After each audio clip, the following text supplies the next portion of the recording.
Oke, dengan menghubungkan ke rumus hukum Newton 2, yaitu F sama dengan M kali dengan A, minnya ini karena percepatan yang ditimbulkan berlawanan dengan arah simpangan, yaitu dimana rumus percepatan omega kuadrat kali X ya. Lalu kalau kita kaitkan kedua persamaan tadi, maka akan kita peroleh di sini min omega M kali omega kuadrat kali X sama dengan min M kali G kali X per L. Lalu negatifnya sama-sama kita hilangkan. Kemudian X-nya sama-sama kita hilangkan. Lalu masanya sama-sama kita hilangkan. Maka yang tinggal persamaannya adalah omega kuadrat sama dengan G per L. Nah, lalu kuadratnya ini kalau kita pindahkan ke seberang, dia akan berubah menjadi akar, sehingga bentuknya menjadi omega sama dengan akar G per L. Nah, omega sendiri itu bisa kita ubah menjadi 2V kali F atau 2Pi bagi periode. Nah, kalau seandainya kita amati nilai omeganya, ingin kita ubah dia 2V kali F, berarti bisa ditentukan frekuensinya, sehingga frekuensinya menjadi 1/2pi akar G bagi dengan L. Nah, kalau dikaitkan dengan periodenya gimana? Ingat, frekuensi sendiri adalah kebalikan dari periode. Tentu persamaannya kita balik menjadi periode sama dengan 2P akar L per G. Oke, ingat L adalah panjang bandulnya, G adalah gravitasi, tempat bandul digetarkan. Nah, selanjutnya kita lihat energi getaran. Nah, untuk energi getaran sendiri sering dikenal dengan energi mekanik atau energi total, yaitu penjumlahan energi kinetik ditambah energi potensial getaran.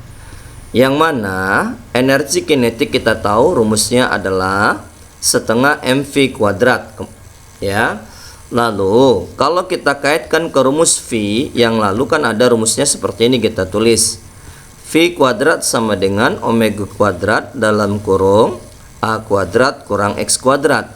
Nah, kita gantikan V kuadratnya dengan omega kuadrat dalam kurung A kuadrat kurang X kuadrat ke persamaan ini, sehingga bisa kita tuliskan, nah K-nya ingat K ya, K ini bisa kita ubah ke dalam M kali omega kuadrat sesuai dengan tadi percobaan untuk getaran periode getaran pegas ya.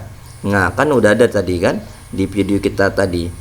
Oke, lalu kalau kita masukkan nilainya akan diperoleh nanti setengah M kali dengan V-nya, V kuadratnya diubah ya, omega kuadrat dalam kurung A kuadrat kurang X kuadrat. Nah, ingat M kali omega kuadrat kan bisa ditukar menjadi K, maka menjadi setengah K dalam kurung A kuadrat kurang X kuadrat. Kalikan setengah K-nya ke dalam, kalikan setengah K-nya ke dalam, akan diperoleh hasil akhirnya yaitu setengah KA kuadrat dikurang setengah KX kuadrat. Nah, kalau diamati dari energi potensial pegasnya, ini bisa kita tulis menjadi setengah K kali X kuadrat.